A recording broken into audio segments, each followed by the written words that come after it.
Another episode of All Things Ecom Guide. Today, another client case study. In the last 2 days, we spent $55K in dollars and we made around $205K back, which is a quite decent amount, but we're gonna be scaling way more for this brand and optimizing way more.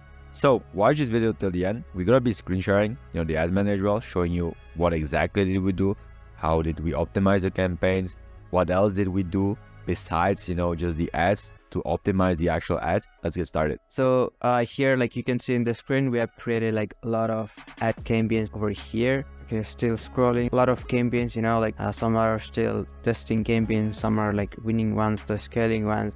Here, like the first campaign is in the second campaign, like we have done 4.9 ROAS. Like we spent around 4.8K and generated like 23K from this one. Another one spent like almost 3K and generated like 13K.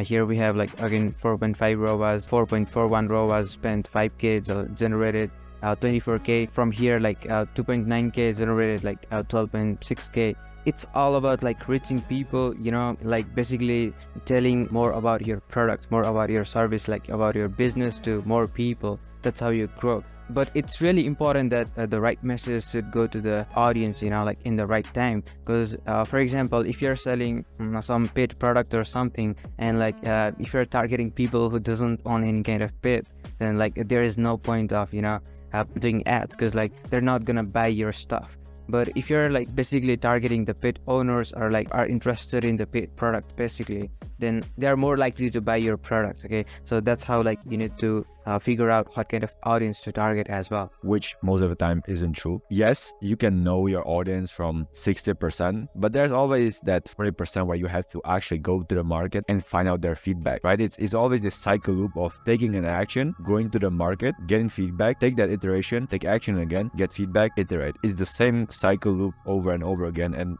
this isn't just in business, it's applied in every realm of your life. You always want to optimize your life, right? You always want to optimize your time, always want to optimize your focus. You always want to optimize your diet. If you go to the gym, you always want to optimize. So in the business, it's the same. Everything is a system. So I'm inside this campaign over here. Like we have tested a lot of ad sets over here, like different kind of targetings. We're mainly focusing on the broad targeting in this ad set.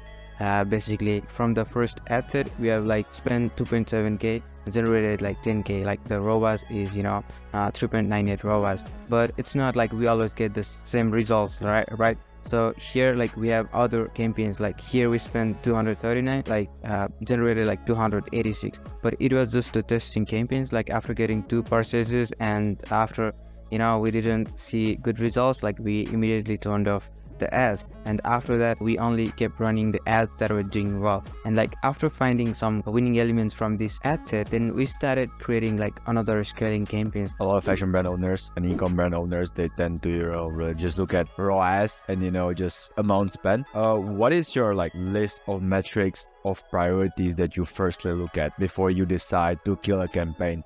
Obviously the ROAS and thing like that is the main thing, but what is the sub metrics that you look at that you make decisions off from? Yeah, like in the testing phase, okay, for example, if you're testing creatives, like you need to look at CTR as well, like how many people are clicking, like what's the percentage of people clicking to your ad, and like link clicks, and also landing page views, like how many people are visiting your landing page. And like from the data, like and from the percentage of people converting from basically seeing ad to visiting landing page and adding the product cart to like initiating checkout to making purchase, you need to calculate what kind of percentage of people are converting. And then based on the data, like if you see huge gap in funnel of marketing, basically you need to focus on improving that part. For example, if people are visiting to your landing page, it means like your ads are doing well. Like if you're getting good amount of landing page, decent rate, that means like your ads are fine. But if people are not converting from your landing page, like after visiting the landing page, it means like you have problem with conversion rate optimization on your website. So you gotta focus on optimizing the conversion rate so that like people would feel much better, to basically making the purchasing decision from your website. So overall, it's just to put it in real life analogy to simplify it. It's just looking at this whole funnel as just a pipeline, right? We take all the dirty water, we pour it in, and we gotta make sure that at the end of the funnel, there is the cleanest water possible, which is gonna be lower amount than the amount of dirty water that came through, but obviously it's gonna be way cleaner. That's how we can put it. Here in this campaign, you can see like we spent 2.9k, generated like 13k, the ROAS is 4.64.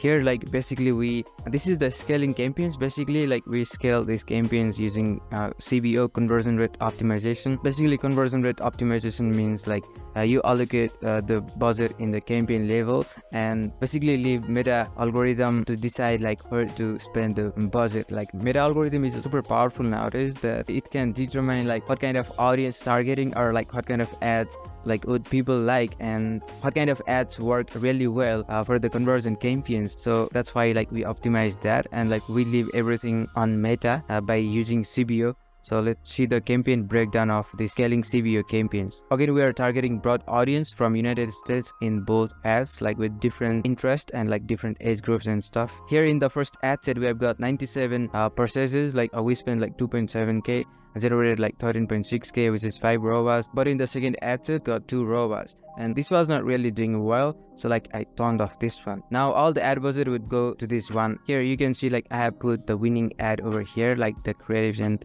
ad copies like were winning and like it was really performing well and consistently giving us 5 ROAS like from this ad. So from this ad level or like campaign structure, what you can learn is when you find something winner, you can try CBO campaigns as well. Of course, like you cannot trust meta algorithm like 100%, but basically you'll just test and like after running the campaigns for some time, you need to see like where the meta is spending the budget and like is it the right place or not. And if you see something is going wrong, then you need to turn off the ads, or like if some ads are performing well, then keep increasing the budget, like keep scaling them. That's how you'll make huge chunks of money. Now here's the campaign, like it's a catalog sale campaign, you know, just like targeting the warm audience. Let's see the breakdown of this campaign. You can see over here like we have 3 ad set over here. Audience were target, we have added the product to the cart but haven't purchased like in the last 120 days. And also like here I have mixed, you know, the initiate checkout audience as well.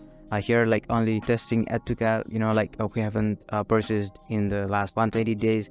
Here like view content and add to cart, we haven't purchased in 120 days. Just basically just wanted to test the variations of audience targetings even for the warm audience. Okay, so here like from this ad set we have got like 2.55 ROAS, from this one like 4.68, and on average like it's 3.96. This ad set was not doing well, so like I have turned off this one. And here like let's see, we have spent like $492 and generated like 2.3k, like got 4.68 ROAS from this ad set. This is the catalog sales campaigns. Like you gotta try catalog sales campaigns as well, like if you have got huge number of audience in the backend, like when people left the product, you know, by adding the product to the cart or by initiating the checkout, and like sometimes they just add the product to the cart and they forget to buy. And like when you run catalog sales campaigns, you know, like to your warm audience, basically like they will get to see the same products, you know, like maybe some offers. Like if you provide some offers, then like they would be really inspired to buy the products, okay, from your store as well, because they will get reminded of the product and they'll be happy. People like add the product to the cart, it's just because like they want to buy it or like they like it, or maybe they just add the product to the cart so that like they'll come back and see when they're ready to buy. So it's very important to catalog sales campaigns as well. A lot of people tend to really ignore frequency metric. Let's talk about frequency. How would you explain frequency? It's really important to look at frequency as well. For example, if you're doing retargeting ads, okay, just targeting people who have added the product to the cart in the last 30 days. In that case, like there would be limited audience, and when you keep running the same ad like to the same audience for a longer period of time, they will see like ads more frequently. So you need to really take care of the brand reputation as well, because like nobody would like to see the same ad again and again. So like if it's more than like, you know, 2 to 3 like in the retargeting campaigns, like you need to be ready to turn off the campaigns. But if the ads are not performing well, then like you need to think about turning off, as well. It's okay, to get like 2-3 frequencies if ads are performing well. At the end of the day, like, you're doing business and you need revenue as well, but you need to care about the brand reputation as well. But like when you target broad, like it will take some time, to get higher frequencies. But mainly in the retargeting campaigns, like when you're targeting one audience, you'll get like the frequency gets higher faster. So what you can also do, if some audience targeting is doing well, for example, if the like add to cart audience is doing well in your ads, what you can do is like you can just change the creatives, okay, change maybe offers, change like copies, like whatever angle you can change, and target the same people. That way also it works. Thanks for watching the video till the end, guys. If you have any questions or concerns, feel free to drop them in the comments, or like reach out to us on social media. If you like the video, don't forget to subscribe.